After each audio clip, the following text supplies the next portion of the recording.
Halo semuanya, perkenalkan nama saya Muhammad Rizky Wahyudi. Saya ingin menjelaskan sedikit tentang sejarah dan perkembangan di dalam ilmu komunikasi.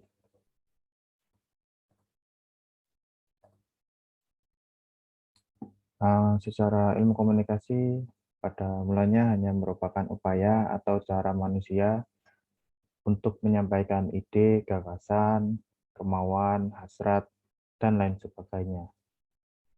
Upaya tersebut hanya supaya manusia bisa saling berhubungan.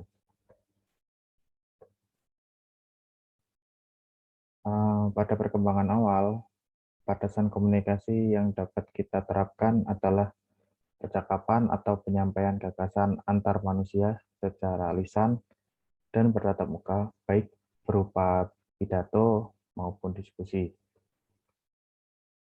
Komunikasi terus berkembang, apalagi setelah ditemukannya kertas, lalu disusul dengan penemuan mesin cetak, dan terbitnya surat kabar pertama.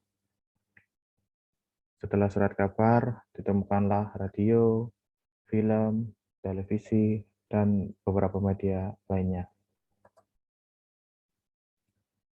Sejarah perkembangan teknologi informasi dan komunikasi juga tidak lepas dari sejarah peradaban manusia di bumi ini. Secara umum, sejarah perkembangan ilmu komunikasi dapat dibagi menjadi 4 periode. Periode pertama yaitu periode tradisi retorika. Perkembangan lahirnya ilmu komunikasi dapat ditelusuri sejak peradaban Yunani kuno beberapa ratus tahun sebelum Masehi. Disebutkan bahwa pada zaman kebudayaan Mesir kuno telah ada tokoh-tokoh retorika seperti Kagemni dan Ptah-hotep. Namun demikian, tradisi retorika sebagai upaya pengkajian yang sistematis dan terorganisasi baru dilakukan di zaman Yunani kuno dengan perintisnya Aristoteles. Gambar yang ada di kiri ini adalah Aristoteles. Ia menyatakan bahwa retorika mencakup 3 unsur, yakni yang pertama ethos atau etika, ialah kredibilitas sumber. Lalu yang kedua pathos atau emosional, ialah hal-hal yang menyangkut emosi atau perasaan. Dan yang ketiga ada logos atau logika. Ia adalah hal yang menyangkut tentang fakta-fakta. Lalu periode kedua ialah periode pertumbuhan yang terjadi pada sekitar tahun 1900 sampai Perang Dunia Kedua. Sedikitnya ada 3 perkembangan penting yang terjadi pada masa ini. Yang pertama, teknologi komunikasi seperti telepon, telegraf, radio, dan TV. Yang kedua, proses industrialisasi dan modernisasi yang terjadi di negara-negara Eropa Barat dan Amerika.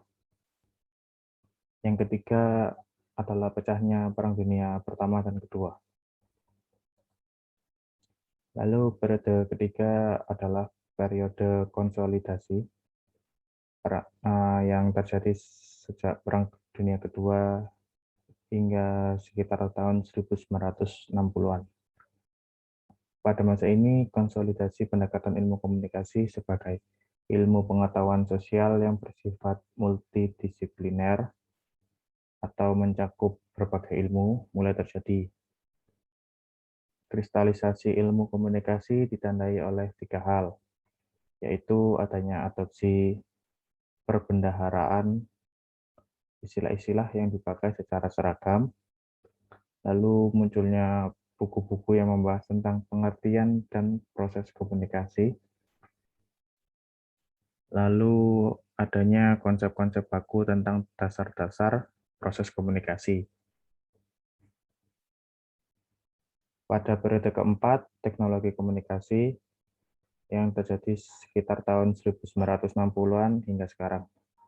Sejak tahun 1960-an, perkembangan ilmu komunikasi semakin kompleks dan mengarah pada spesialisasi.